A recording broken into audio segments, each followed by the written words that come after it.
और अब एक बड़ी खबर, कांग्रेस नेता राहुल गांधी ने चीन विवाद पर एक बार फिर ट्वीट किया है। रक्षा मंत्री राजनाथ सिंह के ट्वीट का राहुल गांधी ने जवाब दिया। चीन ने लद्दाख में भारत की सीमा पर कब्जा किया है क्या, ये रक्षा मंत्री बताएं।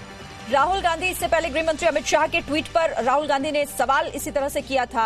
रक्षा मंत्री राजनाथ सिंह ने राहुल गांधी की शायरी का जवाब दिया था। तो ट्वीट एक बार फिर राहुल गांधी की तरफ से रक्षा मंत्री से सवाल पूछते हुए, चीन ने लद्दाख में भारत की सीमा पर कब्जा किया हुआ है क्या। तो ट्विटर पर ये जवाब हालांकि दिया गया इससे पहले भी, लेकिन राहुल गांधी ने एक बार फिर से इसे लेकर ट्वीट किया है। चीन के बीच, चीन और भारत सीमा पर जो तनातनी है उसको लेकर रक्षा मंत्री से ये तंज भरे अंदाज में ये सवाल राहुल गांधी का कि चीन ने लद्दाख में भारत की सीमा पर कब्जा किया है, इसका जवाब रक्षा मंत्री दे।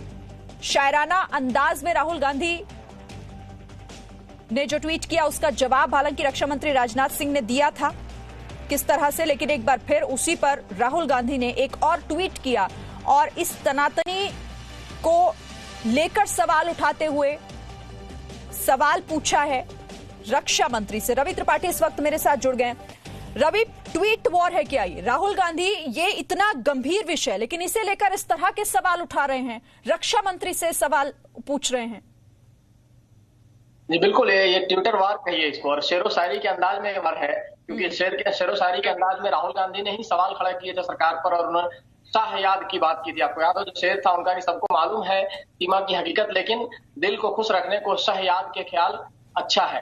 तो कहीं ना कहीं अमित शाह ने हमला बोला था और उसका जवाब राजनाथ सिंह ने शायराना अंदाज में दिया, और हाथ को लेकर जो बात उन्होंने कही तो कहीं ना कहीं कांग्रेस के नेताओं को चुभ गई है बयान। उन्होंने हाथ को कहा कि हाथ में अगर दर्द हो तो हाथ का इलाज किया जा सकता है, लेकिन हाथ ही अगर दर्द हो तो उसका क्या इलाज हो सकता है। तो कहीं ना कहीं ट्विटर वॉर चल रहा है, लेकिन सबसे बात यह है कि राहुल गांधी का ये 5वां 6ठा ट्वीट है चीन को लेकर, और ये कहीं ना कहीं एक चिंता जताने वाली बात है कि आमतौर पे देश जब संकट में होता है और देश जब ऐसी स्थिति में सीमा के युद्ध को लेकर, कहीं सीमा के विवाद को लेकर किसी दूसरे कंट्री से होता है, तो वैसे में विपक्ष को खास तौर पे सवाल खड़ा नहीं करना होता है, विपक्ष को साथ देना होता है या तो चुप रहना होता है। और ये देखा जा रहा है, चाहे पाकिस्तान का मसला हो चाहे चीन का मसला हो, राहुल गांधी बार बार ऐसी गलतियां करते हैं जिससे जन भावना, खास तौर पे जन भावना उनके साथ नहीं होगी। क्योंकि किसी भी स्थिति में देश हो, देश जब दूसरे देशों से लड़ाई की बात आती है, सेना विवाद की बात आती है, तो देश के तमाम लोग अपने सरकार के साथ खड़े होते हैं, न कि उस पर सवाल खड़े करते हैं। तो राहुल गांधी एक बड़ी गलती कर रहे हैं, उस गलती का खामियाजा उनको लंबे समय तक भुगतना पड़ेगा। आपको याद हो कि चीन के दूतावास के किसी अधिकारी से मिलने को लेकर उन पर सवाल खड़े हुए थे बहुत पहले, उसको कांग्रेस ने पहले छुपाया था, बाद में कहीं ना कहीं बात को माना गया।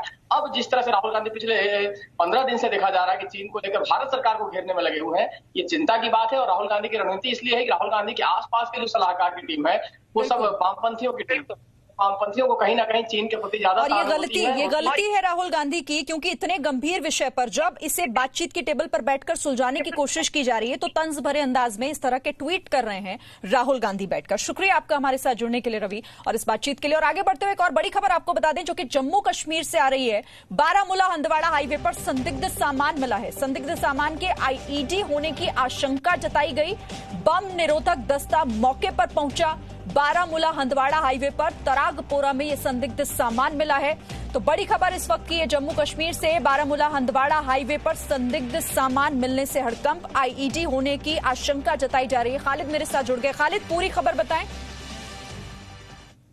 ओपनिंग पार्टी हुई है क्योंकि ये हाईवे जो है बारामूला और हंदवाड़ा और कुपवारा, इस पे अक्सर जो है सुरक्षा बलों की कॉन्वॉय चलती है। तो कॉन्वॉय चलने से पहले रोड ओपनिंग पार्टी जो है पूरे उस रोड का जायजा लेती है, और उन्हीं को एक संदिग्ध सस्पिशियस वहां पे बैग मिला है जिसको जो है लग रहा है कि कुछ उसमें एक्सप्लोजिव हो सकता है, इसलिए बम डिस्पोजल स्क्वाड को जो बुला लिया गया है और वो उसकी जांच कर रहे हैं। अभी ये कह पाना मुश्किल होगा कि क्या वाकई इसमें विस्फोटक है, लेकिन जो शक है कि शायद ये विस्फोटक इसलिए रखा गया हो कि यहाँ से कॉन्वॉय गुजरे और इसको उड़ा दिया जाए। लेकिन सतर्क जो रोड ओपनिंग पार्टी के जवान हैं उन्होंने इसको जो है पहले ही डिटेक्ट कर दिया और अब इसकी जांच हो रही है। बम डिस्पोजल स्क्वाड जो है वो जॉब पर है और बहुत जल्द ये सामने आएगा कि क्या वाकई इसमें कोई एक्सप्लोजिव है या फिर ये कुछ और है। लेकिन जो है फिलहाल कॉन्वॉय को रोक दिया गया है, अभी मूवमेंट जो है बंद कर दी गई है। जी ठीक है खालिद, हालांकि अभी इसके लिए थोड़ा इंतजार करना होगा, जांच के बाद साफ होगा। लेकिन अगर ये आईईडी होता है तो कल जिस तरह से ये खुद प्रेस कॉन्फ्रेंस करके डीजीपी ने इस बात की जानकारी दी थी और कहा था कि यहां पर आईईडी एक्सपर्ट्स की घुसपैठ की कोशिश हो रही है। उसी दिशा में ये बहुत बड़ी जानकारी हो सकती है। शुक्रिया आपका खालिद, फिलहाल इस अपडेट के लिए।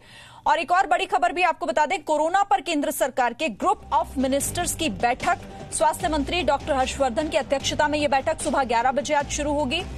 ग्रुप ऑफ मिनिस्टर्स की बैठक, राज्य में कोरोना संक्रमण के मामले पर यह चर्चा हो सकती है इस बैठक में। तो ये बड़ी खबर, सुबह 11 बजे ये महत्वपूर्ण बैठक जो ग्रुप ऑफ मिनिस्टर्स की बैठक है ये होनी है और कोरोना पर यह बैठक पूरी तरीके से केंद्रित होगी। कोरोना संक्रमण को लेकर इसमें चर्चा होगी। स्वास्थ्य मंत्री डॉक्टर हर्षवर्धन इस बैठक की अध्यक्षता करेंगे।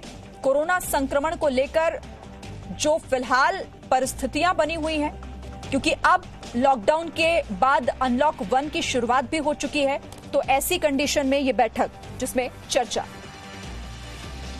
अपडेट इस बैठक को लेकर आप तक पहुंचाएंगे। एक छोटा सा ब्रेक ले रहे हैं। No signal, no worry. Presenting Z News app with live TV, latest updates and expert opinion. Available on Google Play and App Store. Download it now.